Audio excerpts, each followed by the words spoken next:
Samtang sa labing ng tudling sa atong balitang internasyonal, gidakop ang kanhi presidente sa Bolivia nga si Luis Arce isip kabahin sa usa ka investigasyon sa korupsyon. Sumala sa pamahayag ni Vice President Edman Lara sa social media, kinahitabo usa ka bulan human si Presidente Rodrigo Paz mipuli og natapos ang 20 ka tuig nga socialist rule sa nasod. Sa usa ka video nga gipost sa TikTok, gi-congratulate ni Lara ang mga pulis sa pagdakop kang Arce nga miundang sa serbisyo usa ka bulan ang milabay. Giingon niya nga ang pagdakop base sa alleged embezzlement charges. Apanwa niya gihatag ang dugang detalye.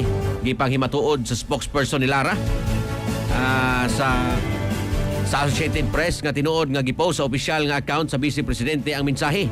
Sa iyang followers, giingon ni Lara nga si Arce bang usa sa daghang target samtang bag-ong gobyerno na ningkabot nga makabot ang accountability sa mga gituhang korupsyon sa taas nga level. Si Maria Nila Prada, kanhi ministro sa gobyerno ni Arce og suod nga aliado, miingon nga ang kaso sa korupsyon nagagikan sa pagserbisyo ni Arce isip Economy Minister sa administration sa iyang kaalyado og kanhi leader nga si Evo Morales. Si Morales, founder sa Movement Towards Socialism kon MES, nahimong unang indigenous president sa Bolivia niadtong tuig 2006 og nagserbisyo sulod sa 14 ka tuig hangtod sa iyang pagkalagpot sa pwesto niadtong tuig 2019 tungod sa dagkong protesta batok sa iyang kontrobersyal nga ikaupat nga termino.